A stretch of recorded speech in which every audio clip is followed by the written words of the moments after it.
Hello everyone, welcome back or welcome to Life with Abby.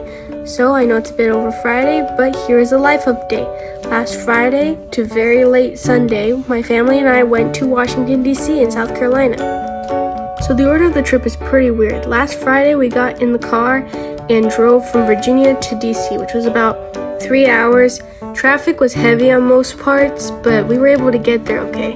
After we got to DC, we stayed at a hotel and left for South Carolina the next day. From DC through North Carolina to South Carolina, the drive was about 4 hours. After we got to South Carolina, we stayed at another hotel for the night. Sunday morning, we went to church with our adopted grandma, Mrs. Diana. Shout out to you. After church, we went to her house for a bit and we made our way back to Virginia. Now that I have you guys up to speed, I'm going to show you guys the pictures and videos and give a play-by-play of what happened on our trip, which I will show right now.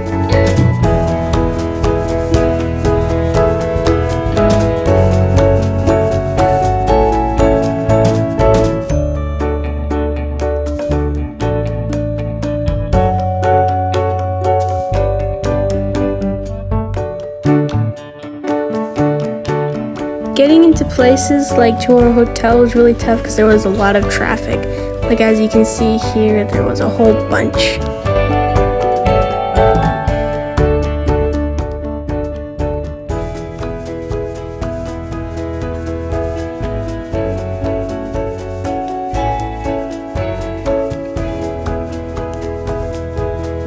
After we got into DC, we put our stuff in our hotel and went exploring for dinner. There were so many options to choose from. Because we decided to walk, we saw a ton of interesting things. Like this NASA building, this fire station, and this weird theater that looked like it had opera shows and was part library. We also saw a bunch of modern, shiny houses, this pirate ship. We also saw this historical school. I took another picture of the firehouse and a picture of our walk back. Close to the place that we ate dinner, a place called Shake Shack by the way, there was a pier, which is where we saw the pirate ship that actually worked. It was super cool to watch. After we ate, we drowsily walked back to the hotel, which sucked because it was super hot. After we got back to the hotel, we just showered and went to sleep and slept like rocks. The very next morning was very exciting, and I will show you guys through pictures and voiceover. Take it away, voiceover me. Thank you, video me. So here we decided to leave the rest of our stuff in the car, go up the elevator, and go to the Smithsonian and all the other landmarks that we really wanted to see that day. Our hotel was a very beautiful place. It was really gold, really bougie, gold trash cans, that kind of thing. The outside of our hotel was very pretty, and we decided to take the metro to the Smithsonian. Here we are on our way to the metro. The metro was a really fun experience. It was definitely cleaner than when we had visited New York in the past year. Very clean, there was nothing on the floor, and very friendly. Everybody was friendly there in the station. The person that was working in the booth was very, very nice too.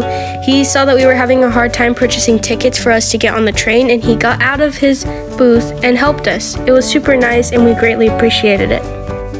The overall vibe of the metro was very nice, and the inside with all those little waffle marks, I honestly don't know what to call them. It reminded me of in the movie WALL-E when he was getting lifted into the spaceport, and I just thought that was a really funny thing to look at. We also got to see the metro train walk in, and we was like, whoa, zoomed in. This is my metro card, very nice. And here's me trying to scan it so that we can get in, which I don't know, it just was hard for me because I was also holding the phone, so I was like fumbling over everything while I was trying to get in. Very funny.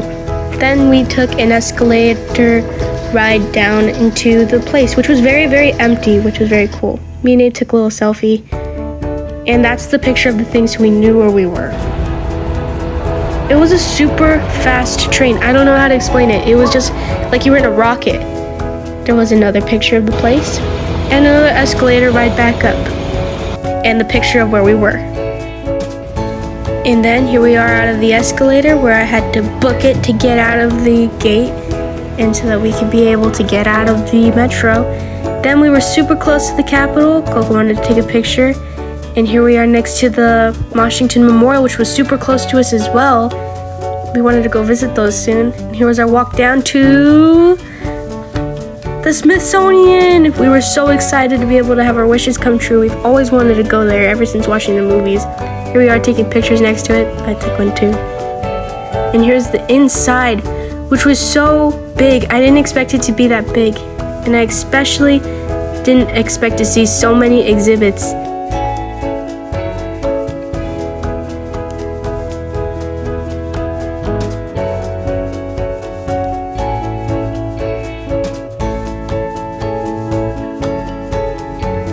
And then we did some more walking into the fossil exhibit, which was so crazy because all the fossils were real. We got to see a bunch of animal fossils, a bunch of dinosaur fossils, which you'll see right here.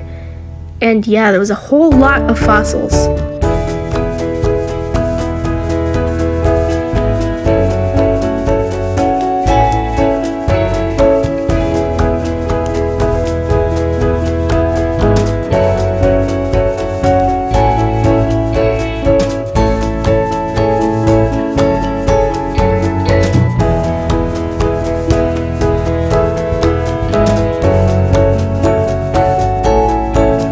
We also got to see this Jurassic Park looking situation where it looks like they were making dinosaur genes. I think they were just looking at the fossils, but it really looked like some Jurassic Park stuff, if you know what I mean. And we were like, oh, stay away from this area, guys.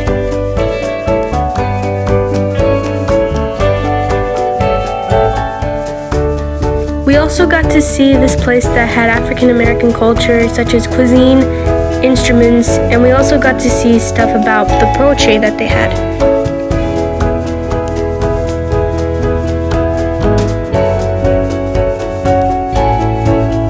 Here's the instrument I was talking about. Then we said goodbye to that exhibit and went on to the Ocean Hall, where we saw this pothole in the hall, this totem pole, this polar bear, and how clams used to be back in the day, in the 1800s. Then we went to this human origins place that was basically about how the humans evolved from monkeys. It was very weird. They gave an example about Lucy and how they had to walk upright, this person digging, and a bunch of skulls from Neanderthals and humans along the times, and how they had made weapons out of everything. And then we took a picture of Angie there, and the kids wanted to take a picture on the wall. And then we said goodbye to the skulls and hello to the mammal exhibit, which was basically taxidermied animals that were stuffed and put up. We saw lions, tigers, bears, oh my, we saw all kinds, and we saw the little ones too. We saw this weird little rat mouse. I don't know, it was something really big. It was creepy. I had never seen it before in my entire life. We saw a bunch of sloths, this really, really, really big jaguar, to a tiny, tiny bat, even its skull.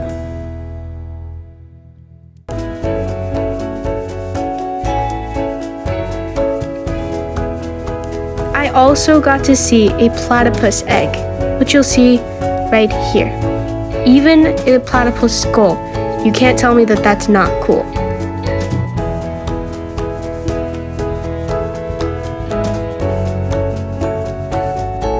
Then we walked into the butterfly garden / insect part of the museum. We got to see butterflies, we got to see the things that ate the butterflies, including birds and bats. Even though we saw the butterflies pinned up, it was still beautiful to see the patterns that they had. And then we saw this area that was literally given to the museum by pest control. We saw this huge roach, these leafcutter ants, and swamp creatures. We didn't see them though, but we saw these glow-in-the-dark scorpions. I even took a picture of them. They're right there. And then we went into this Egyptian area that had mummified bodies that were actually real, some jewelry that they had, another body, which was actually really cool, some urns that they put the fluids in, some more jewelry, and we also got to see the divine bull that they thought was so special that if it died, they had to give it its own burial ceremony. We saw a sarcophagus, which is also cool, some preparation readings that they would read to the people. And this was a sickness area, but I didn't really want to take pictures over there. And then we saw this area that had a bunch of random artifacts, like these butterflies. Mostly these butterflies. There were a lot of butterflies over there. We also got to see this turtle, this picture that my dad really liked for some reason. And we also got to see, I think this was a very, very early version of the Bible, like in the back then times. And this thing that I thought were teeth, and a bunch of baby little eggs. They were so tiny. And this depressed lion, and some more butterfly/wasp things, and these skulls. I don't know why they had skulls in there. And some lizards, and these old birds that looked like they were from the 1800s.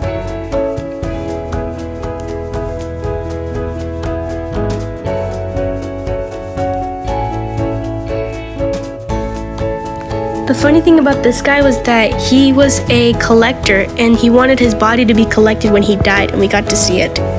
Come back for part 2!